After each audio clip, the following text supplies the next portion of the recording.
Hello, Flosstube Friends. I have got another Stitch With Me video for you today. This is going to be a little less structured, I'd say, than my previous Stitch With Me videos. This one doesn't necessarily have a theme per se, like my previous ones, wherein I showed you how I stitch Algerian eyelets and over one, etc. This one is just a little kind of keeping me company video. Sometimes, a lot of times, I will watch Flosstube and then I will get to the end of my favorites. I will get to the end of my regulars that I watch and rewatch, and I just want to have a friendly voice on in the background while I'm stitching. So this, I hope, will kind of provide that for you if you're interested. So today, I'm just going to put a couple links into this project that I'm working on. I've put a few hours into it already.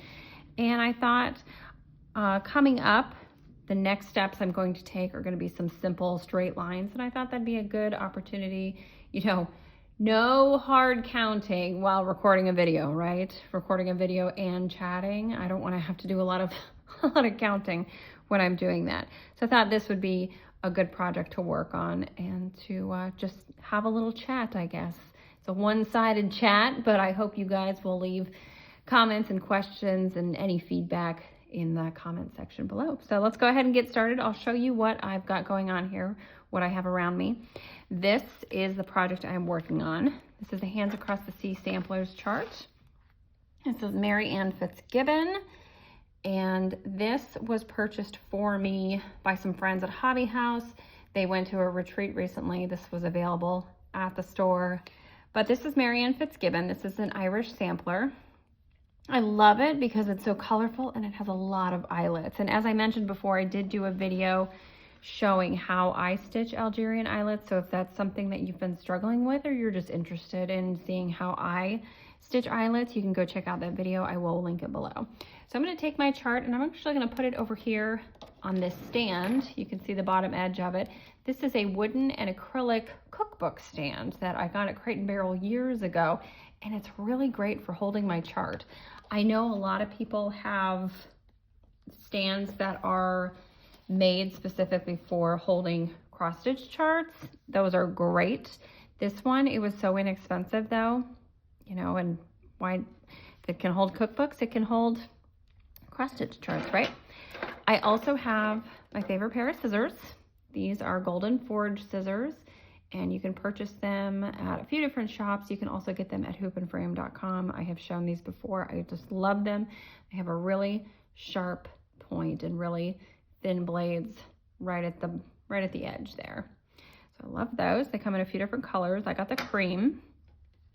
And then also I've got this little pin cushion here. I stitched this, but it was finished for me by Faye Rigsby. Got a couple needles ready to go. These are my favorite needles. These are 28 Colonial Petite Tapestry needles. And then in this beautiful little bag, this is a Winterberry bag that I was gifted, and I've got all of my silks ready to go. I've pulled out the first color I am going to need. So I'm going to cut a piece and get started. Now, I was just going to cut a piece and thread it before I started this video, but I actually realized that I wanted to show you guys one thing that I do. Now, where I am in this chart, you see I've got a good start in the corner here.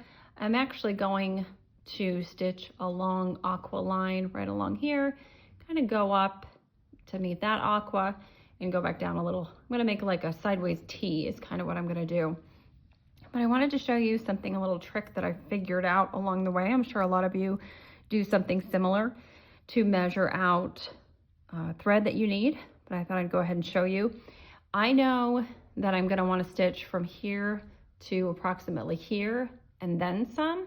And I figured out a while ago that if I cut a length of thread that is 4 times the distance that I'm trying to cover, I will have enough thread. So what I'm going to do is I just very casually lay it.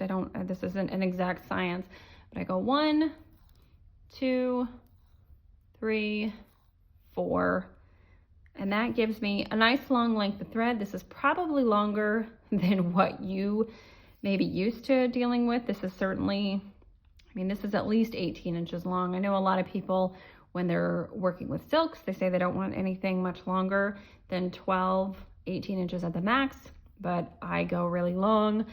I often cut pieces that are closer to 24 inches. When working with these 103 silks, they're really tightly spun, they're really durable, and I think that they really don't get frayed at the end unless you're really, really rough with them or have been using a long piece. So I've got 4 times this, and then I'm gonna add a little bit more, and I'm just gonna snip it. And I am a floss licker, so that's what I just did there.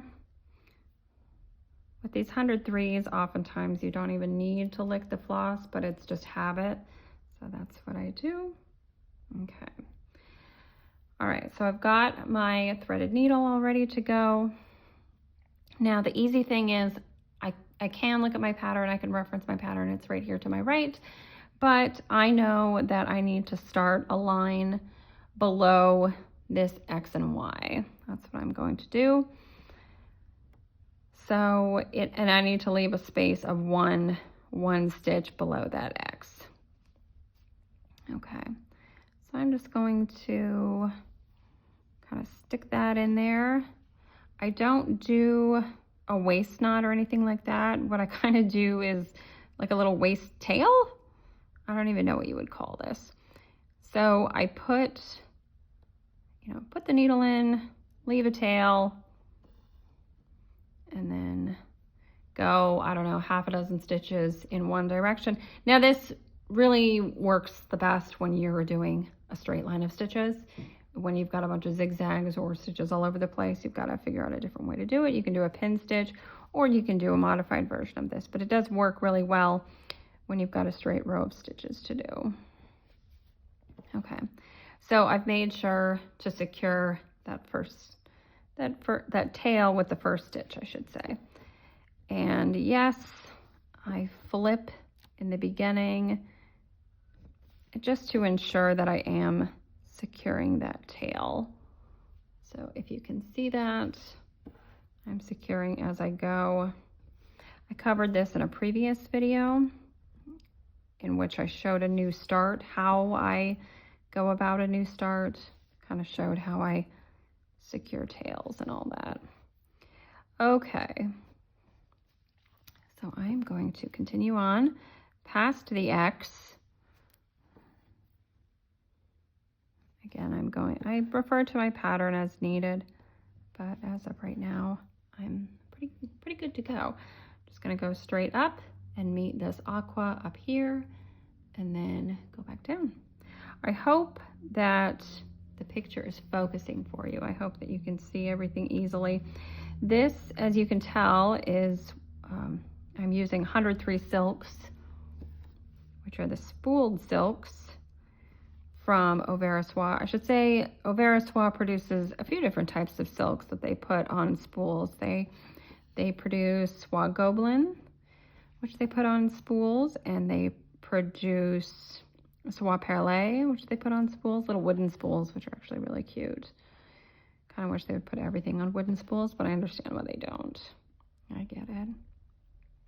But these are the spooled silks that a lot of cross stitchers use when working on 46 count, which is what this is. This is a 46 count Sleeping Bear by Needle and Flax. And I have to say that when I started this project, I thought the silks just went through the fabric like a butter. It's such a beautifully smooth process. This is a Zweigart based fabric. I've also stitched on legacy fabrics, which have a different feel. They're a lot thicker, they're a lot heavier. And while the finished look is so crisp and beautiful on legacy fabrics, legacy linens, the process feels different, the experience is different. And I love how it feels. I love that heavy fabric. But I would say that as a Zweigart based fabric is definitely easier to use simply because the holes are just a little bit easier to see than they are on Legacy linens. So as I say, these 103s are really good for 45 count, 46 count, and I even use them on 56 count. Now, there's a caveat. I would not recommend stitching with 103s on 56 count if you have a lot of densely stitched motifs, or if you have to do a four-sided stitch. I have talked about this in a previous Flosstube, and I will actually talk about it in my next Flosstube, because I recently finished Harriet Goddard by Hands Across the Sea Samplers, and I stitched that on 56 count because I wanted it to be really tiny. It is, it's beautiful, it's itty bitty, but the motifs on Harriet Goddard's sampler are dense, especially the berry baskets. I'm thinking about the deer at the bottom. You know, there's a lot of dense stitching in that.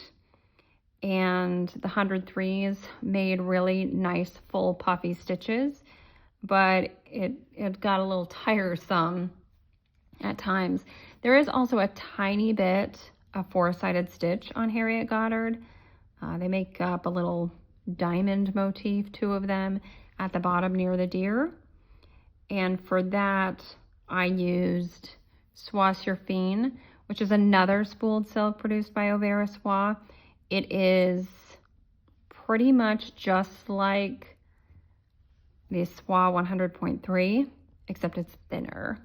So the color range for Soie sur Fin is not as great.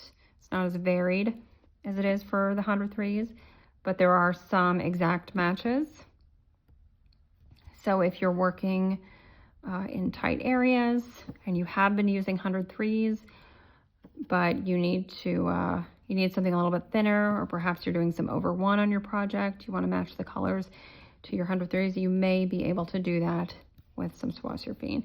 And even if there isn't an exact match in Soie sur Fin to the 103 you're trying to replace, you can probably find something close, because there are a lot of Soie sur Fin colors available. But as I say, these 103s, they work really well on 46 and 56, as well as the 45 that Legacy Linen produces. I know that a lot of people use Soie 103s on 40 count. I have only done that for two small projects. They were pairs by Annie B's Folk Art.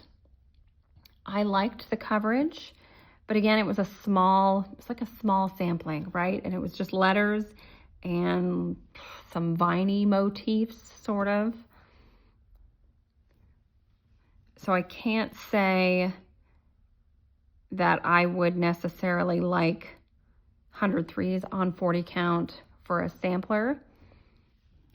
I know a lot of people do, though. I've just never seen it in person. I've never done it myself. I prefer to work on 45 count, 46 count, and 56 count. And when I'm using 40 count, it's often because I'm using cottons. And I like using one strand, whatever it may be. So that's why I'll work on anything from 40 to 56. When I first started stitching on fabric, probably a few years ago at this point, the first thing I stitched was a baby sampler for a friend, and it was a Just Nan pattern. And I just followed the instructions. So I used a 32 count linen, and I used 2 strands of DMC. And I think it turned out beautifully. If I had known, I suppose, about all the different options that were available to me, I think perhaps I would have used maybe an over-dyed fabric, because what I ended up using was what was called for, which was a raw natural Belfast, I believe. And, you know, the colors of the DMC on that fabric, it looked good, but I think I could have chosen like just a cream or a butter yellow or a baby pink or whatever it may have been, whatever I thought would have been good, and just didn't know how many different options were out there. So as I started watching Flosstube more and more, I realized, oh my goodness, there are so many options. And guess what? You don't have to follow the instructions. You don't have to do exactly what the pattern tells you. Oftentimes for samplers, I'll use the called for 103s. It's usually 103s that I use to stitch samplers. And I just, I'll choose a chart because I like the colors. And so why would I bother changing those colors, substituting them? But that's not to say that you have to follow the given color list. You don't have to choose the fabric that the model was stitched on. You can do whatever you want. And that is the beautiful thing about cross stitch. There's so many options, and you can make it your own. Absolutely make it your own. Now I try to stitch. I make mistakes, and sometimes even if I know about them at the time, sometimes I'll leave them, sometimes I'll take them out and fix them. But I try to stitch reproduction samplers as charted, including stitching in the original stitcher's name. I will put my own little signature in it somewhere. I'll put an initial and an abbreviated year in there. But I know at least one of my friends and many other stitchers want to put their own name in it. And so they'll actually replace the original stitcher's name, wherever it may be, with their own. So that's something that you can do as well to make it your own and make it unique. Now you can see that I have gone up to meet this aqua up here, and I've gone down a little bit here, and then I'm going to work my way across. Now the reason why I bothered to go down here is because I feel that that's going to help me count in the future when I get to more rows. Maybe not necessarily, but just kind of helps to give me a guideline as I'm moving down on this. Okay, so I'm going to continue on to the right here. You see, I still have quite a bit of floss left. And if you can see, let me show you. This is the end of the silk, barely starting to fray. And I've already done, 30 stitches? Easily 30 stitches. Out of one long length of floss, out of one long length of silk here, 103 silk, I can get like 100 stitches. Now, out of one 18-inch length of cotton floss on 40 count fabric, I know I can get about 65 stitches. Seems to be what it works out to. But my X's on 46 count and certainly on 56 count are smaller than they are on 40 count, and therefore they take less floss. And so out of an 18-inch length, I can get more stitches in silk on 45 count than I can with a length of cotton on 40 count. And so when you extend the length of that silk even more, extend it to 20 or 24 inches, you're getting a lot of stitches out of it. And that's what I like. I like to start and stop as little as possible. And for instance, with these letters, these two red letters right next to each other, I absolutely carried in between the letters from the X to the Y. I have no problem. I have no problem doing that. So if I can, work with a longer piece of floss, which may in the beginning be a little awkward, but know that that enables me to start and stop fewer times than I otherwise would have to, I am all for it. All for it.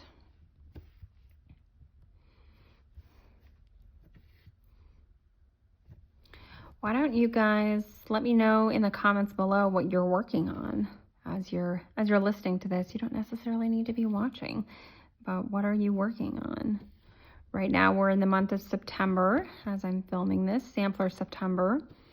So of course, I stitch samplers all the time throughout the year.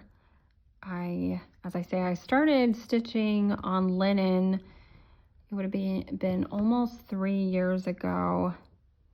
Yeah, that's right, almost 3 years ago.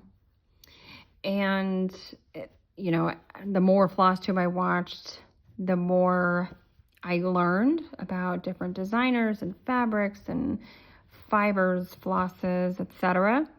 And kind of through different videos, just through shopping, through actually stitching things, I began to figure out what my taste really was, what I really preferred. There was a while there though, in the beginning, I was like, oh, everything is new and everything is exciting and I love everything. And so I bought a lot of charts that today don't excite me. So I actually ended up doing a destash, which was great because,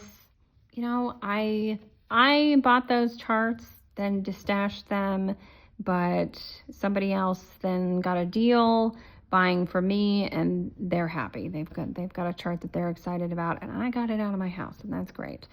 All this to say though, that in doing all that, in shopping and stitching, in watching Flosstube, going to retreats, whatever, I figured out what my preferences were, what I really love to stitch and what I want to have in my home. It is about the process. You really got to enjoy what you're looking at for hundreds of hours. But for me, mostly it's about the product. What do I want to have on my wall or displayed somewhere in my home? What do I want? And that just very quickly, it was evident that to me, it's reproduction samplers. I love a good alphabet sampler, and I love weird bird motifs. Oh my goodness, weird birds. I love weird birds. And I just love, the quirkiness of them sometimes. There'll be a silly mistake or, a silly looking animal in just garish colors, but you're thinking a 9-year-old girl stitched this. Of course she stitched I don't know, a green and orange and purple bird. Of course she did. So I love that there is a connection between all of them. There's somehow a purpose behind the originals, and you can see certain motifs are common to certain areas. There's meaning behind certain things, but they are all unique. Right? And I know that there are some people who think, and everybody's entitled to their opinion, but who believe that stitching reproduction samplers or charting a reproduction sampler then to sell that is somehow, robbing the dead, to be morbid. I'm not in that camp. I believe that finding these antique samplers, charting them, and making their original work available for reproduction for us, and then also providing us with context with their own history, if available, is really wonderful, and it keeps their story alive, keeps their art alive. And we get to have a piece of that in our home, and I think that's really cool. So I'm going to show you here what I'm doing now. Now I have stitched just the bottom legs from here to here, and I need to know that I have at least double that left in this length of thread, and it does look like I have at least double that.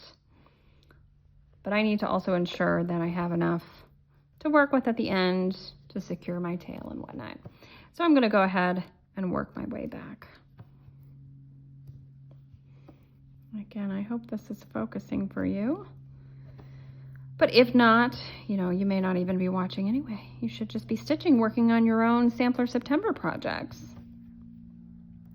So I started this very recently for Sampler September. Not necessarily, it wasn't necessarily in the plans, but I was gifted this chart and I was able to pull together all of the necessary threads. And I went through my stash and was trying to find, I knew I wanted to stitch this on 45 count. There are a lot of eyelets. Almost the entire border, I mean, it's basically comprised of eyelets. I'll show you. Okay, so these little groups of 4 stitches, it looks like 4 big stitches. Those are all eyelets. They go all the way around. So I actually love this. I'm really looking forward to doing all those eyelets. In addition, this large alphabet here is done in eyelets. So I knew that I wanted to stitch this on 45 count. I don't think I've stitched eyelets on 56, and honestly, it doesn't sound fun. I love stitching on 56 count, and I love stitching eyelets. I don't know that I would love putting those 2 things together. So 45 count was the way to go for me. Look through my stash, and I actually had the called for this chart, which is Bow Truckle by Tabby Cat Linens. Bow Truckle is a kind of a warm pinky brown color, and I pulled it and kind of threw the flosses on top, threw the spools on top of the fabric, and I just wasn't in love with it. I still wanted something with color, something that was warm because of all the reds and pinks and even oranges actually in this pattern, but I didn't want anything quite as dark. And so I had a nice piece of Sleeping Bear left. This is actually something I got in a kit probably a couple years ago at this point, and haven't stitched that chart, haven't stitched the kit, haven't done anything with that. But Sleeping Bear I have used for one other piece. I think I stitched Hilda Viner on Sleeping Bear. Unfortunately, no longer have that chart, but I'm glad I got to stitch it. That's a cute little sampler. I think it was from the Letters from Europe box by Hands Across the Sea Samplers. Now I hear that Nicola Parkman of Hands Across the Sea Samplers is going to be releasing another red box in the first quarter of 2026. So if you're seeing this video in 2025 and you're interested in getting yourself the next red box from Hands Across the Sea Samplers, you should definitely be watching Nicola's videos, subscribe to her YouTube channel. Just keep an eye out on the Friends of Hands Across the Sea Samplers Facebook group. That's another good place to find information about this. Oops, getting ahead of myself there. If you are a hats fan like I am, you're going to want to get that box. So as I say, I just started stitching, just started kind of getting into Flosstube, discovering it just a few years ago. And so I actually missed out on that first red box, the Letters from Europe box, but in a D stash, someone was selling some of their charts from that box. So I was able to snag 3 or 4 from that box. And then subsequently, I did get the Words of Wisdom box and the All Things Bright and Beautiful box, which just have gorgeous samplers in them. I've already stitched 3 pieces, I believe, out of the All Things Bright and Beautiful box. My favorite in that box is Harriet Baker. I don't have the floss pulled for that one. I'm sure I would have at least most of those colors in my stash, but I can't decide on a fabric, and sometimes that's my trouble. You know, that one is so beautiful. It is my favorite one out of that box, and I really want to pick the right fabric. Okay, now you see that I have, I don't know, about 10 or 12 stitches left to finish. This is how much floss I have left. So I think I did a pretty good job estimating how much I'll need.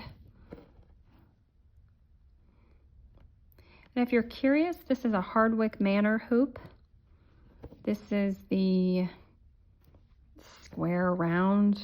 I don't even know what they call it. They've only got a few I mean, honestly, go on to Hoop and Frame, look at all the hoops, and you'll see there's a section for square round hoops, I think they call it, and this is one of them. This looks like it's about 6 by 9, something like that. It's a great size. You got a lot of stitching area within this. Oh, and look at that. I got a little too aggressive on my pulling, so I almost lost my thread, but that's okay. And actually, I'll show you. So I've done all those stitches, and that's what the end of my thread looks like. Not too bad. So I would say the only reason when working with 103s to not give yourself a longer length of floss is just if you happen to not want to have to pull your arm back as much, as far, as often, whatever it may be. I don't mind it. It doesn't bother me right now. I don't have any shoulder problems right now. That may change in the future. I don't know. Okay. Oh, let's find it. Where is it? Oh my goodness. I don't know why that was so hard to find. Okay, now I'll flip it over to the back here. Now you see that I started here, worked my way this way to secure this thread. Let's move that there. Started here, worked my way this way to secure that thread. And so then when I worked back this way, that thread, that tail is out of the way, which means going this way, there's nothing under these stitches, nothing to inhibit my securing of this end of the tail. And I knocked over my spool. Okay, I'll show you guys here. Very simple. Just go under, I don't know, 4 or 5 stitches. Whatever you can manage. If you can only do a couple at a time, that's fine. Sometimes that happens. I will secure just under 2 or 3 threads. Yeah, because you can see how many tugs it took to get that, but that's okay. So you could just go under a couple more, and then if you feel that that's secure, that's fine. Hope that's focusing for you. And then I actually go back the other way. Now you have to skip at least 1 or 2 little stitches, but go back the other way, and it kind of locks it in. There we go. And I'm gonna snip these tails.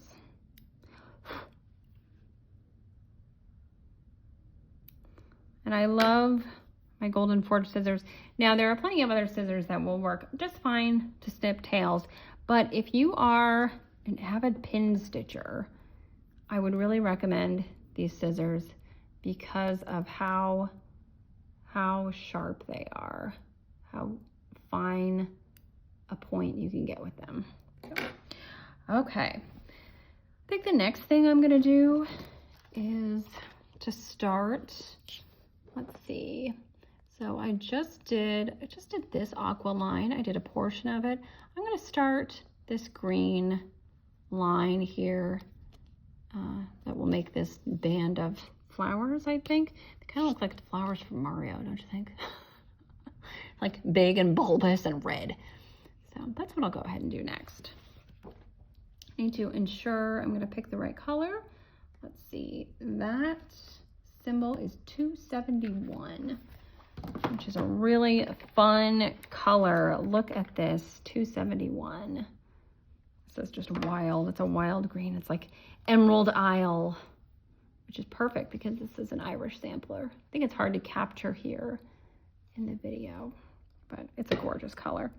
So again, because I'll show you here the pattern, because it's mostly just a single row. There, of course, that we've got a couple stitches that go up to meet what will be the flower, but it's basically a single row of stitches. I can quote unquote measure my thread the same way that I measured the aqua thread. So I want to cover, I don't know, about this much. So I'll do 1, 2, 3, 4, and give myself a smidge more. That's it. Throw that back in there. Again, licking my thread. Just the way I do it. There we go. Popped right in. Okay. Now, the first thing I'm going to do with this color is I'm going to stitch a diagonal row of single stitches. So in order to do that, in order to start that, I can secure my floss in a couple different ways. I can put my floss way down there and then start this stitch up here and then secure as I go, you know, kind of stitch over it as I go on the back. I have to keep flipping and ensure that I do that. Or I can start with a pin stitch. I don't really want to do that. I use pin stitches in areas where there is no other good way to start that floss. Now, I feel confident that when I make a pin stitch, it is secure. So that is not my issue. My issue is that when I move my hoop around, I am really rough. I tighten the hoop as much as I can. I've even been using a screwdriver to do that because conveniently, these hoops do allow you to use a flathead to tighten that screw. So I will crank these as tight as I can get them. I will yank on that fabric to get it drum tight. And other secured stitches are just fine when you do that. I have had a question about that recently. Someone asked if I find that my stitches are smushed under my hoop. And I said, well, of course they are.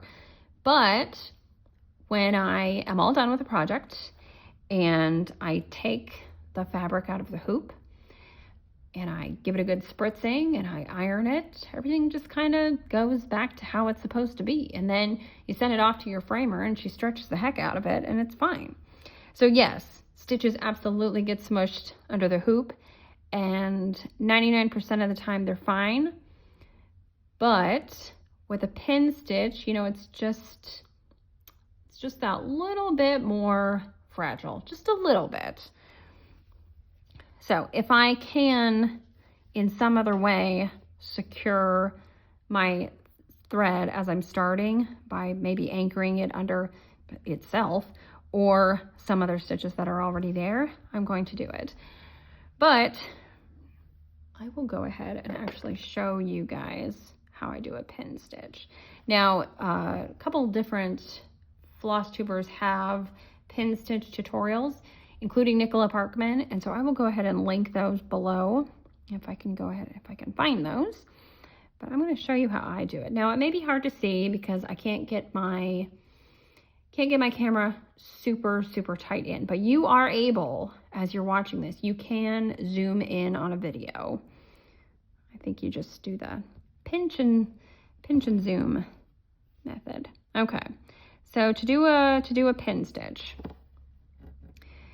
Now, the way I have described this to a friend is actually by using the Brady Bunch. You all remember the opening of the Brady Bunch. Oh, do we all remember the opening of the Brady Bunch? I could sing the song, but I'm not going to.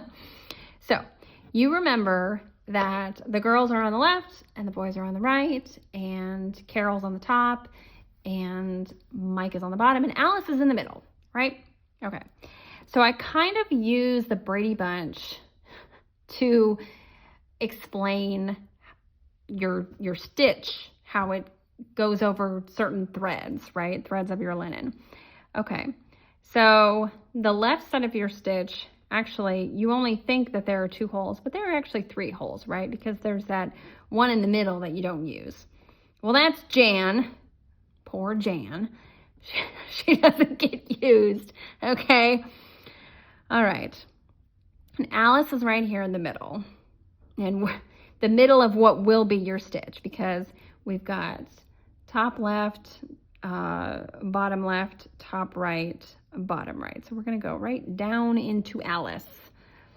And then we're gonna come up. This is how I do it, because my first leg of my cross stitches go from bottom left to top right, or vice versa. That's my first leg all the time. I'm gonna go down into Alice. I'm gonna come up at Cindy. And then I'm gonna go back down. Oh, come on, focus, focus. I'm gonna go back down into Alice while piercing that tail. Okay, so I have pierced the tail. Now you see the tail is kind of wanting to go through to the other side as I'm pulling that thread. So all I have to do is kind of pull it back up onto this side, encourage it to stay where it's supposed to be. Okay, now we go up into Greg Brady.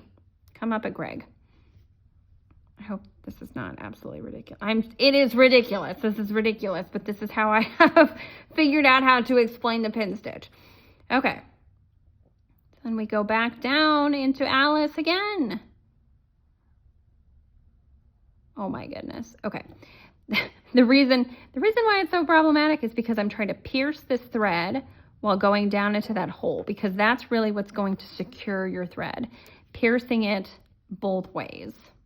Piercing it both ways. Now, Katie Strachan had a Stitch With Me video probably over a year ago at this point, and she was working on Eliza Townsend, and she showed, it was kind of like this, she showed how she stitches and talked about her methods, and she talked about the pin stitch, I believe. So I will link that below as well, because that was a good video. Okay, so I've got this on the back, and if I pull it, it's secure, and I'm pulling this on the front and it's secured, nothing's moving. All right, now here's the tricky bit. You gotta cut this tail, or you gotta figure out how to get it onto the other side, I guess. I've never heard of people doing that. But you just gotta get in there and snip it. And this is when it's really important to have a good pair of scissors. Okay.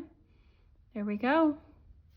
Now, again, you can pull it, not super hard, but does it feel secure? Feels secure. Okay. Now, what most people do here at this time is they'll just go ahead and come up at Marcia and go down at Bobby, right, Bobby? Okay, but I don't actually do that. I do something that, while it makes my pin stitch a little bit bulkier, gives me a feeling of added security.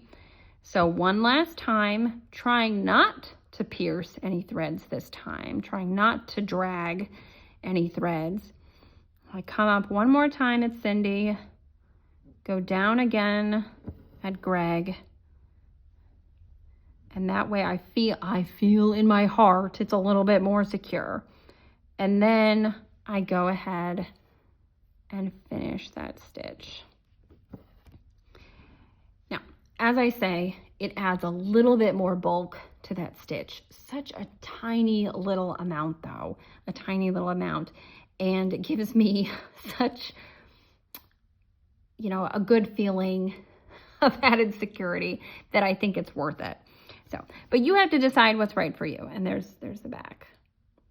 If the pin stitch is not right for you, if you don't like how I do it your own way. Don't do it at all. Do something else. I don't know. But that's how I do it. So I hope all that made sense.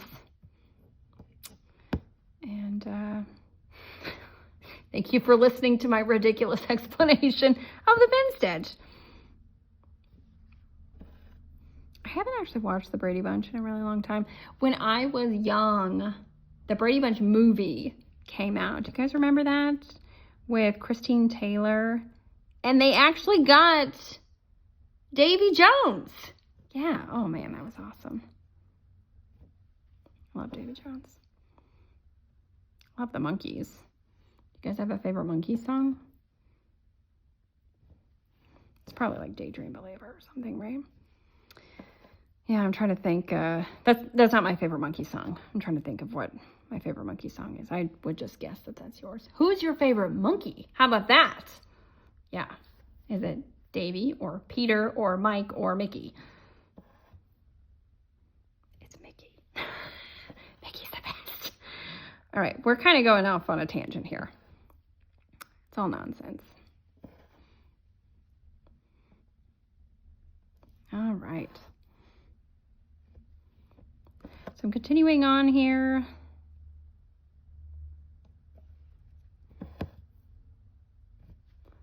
How many stitches do I need to do? 1, 2, 3, 4, 5, 6, 7.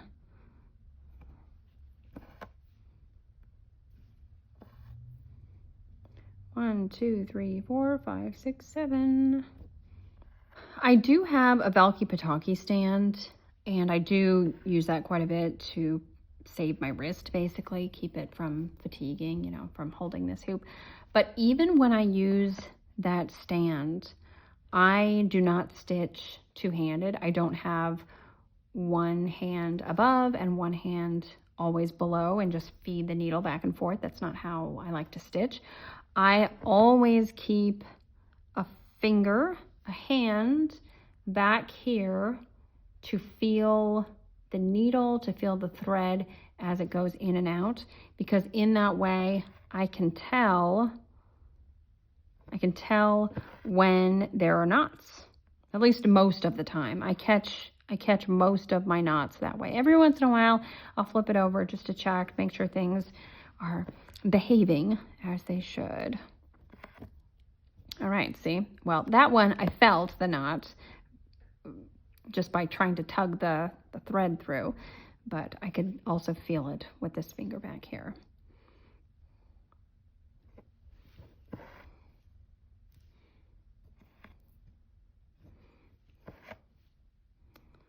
Okay, and then as I'm trying to move forward, I'm trying to move to the right here on this little band, this little section. I will show you how I move forwards continuously, because I've stitched the first legs of this here. So basically what I'm going to do is I'm going to work backwards in a way to get myself back to this point. So I jump, let's see, there we go. Jump over here. I'm going to go this way and work my way backwards. But I'm skipping stitches as I go. Now look here, I've got a little knot starting to form. I can pull that out. Oh, it tightened up on me. All right, finally got it out. Took a little bit longer than I would have liked. And now I've got a little bit more fraying than you saw on my last thread, but that's okay. Is that focus there? There we go. No problem. Okay. What you can do every once in a while to encourage your thread to behave is to just hold the whole thing up and let it dangle. And then it will sort of untwist itself. Okay, so I'm working backwards, but as I am doing that, I'm skipping stitches so that necessarily I will have to go back the other way to complete the stitches that I skipped, if that makes sense.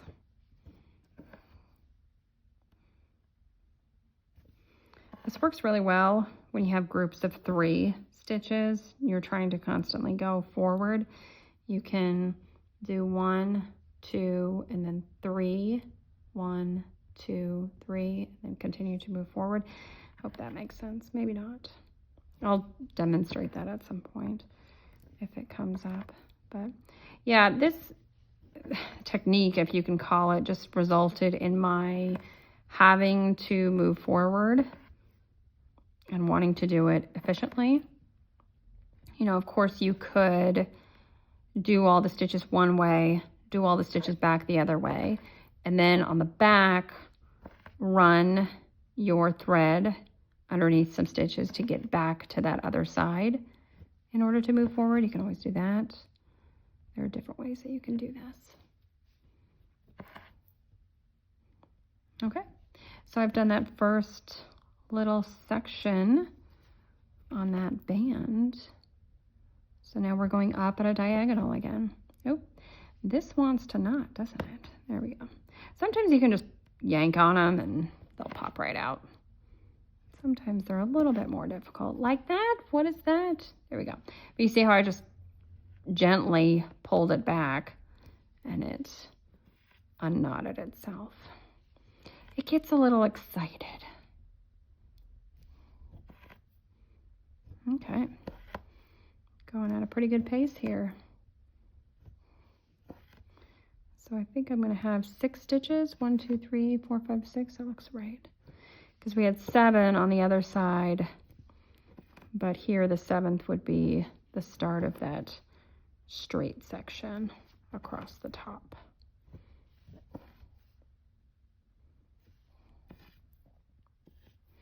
If you have any special requests for Stitch With Me videos that you would like me to do in the future, please either leave a comment below or send me a private message on Instagram. You can find me there at Stitch Stitch Bead.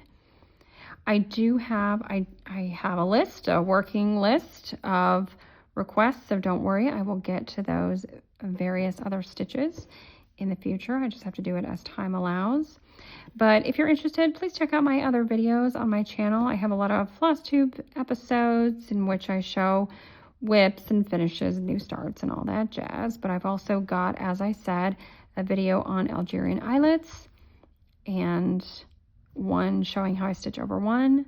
And then my most recent video was about how I go about tackling a new start. So if you're interested, please check those out. I will link them below. And until next time, thanks for watching. Happy stitching!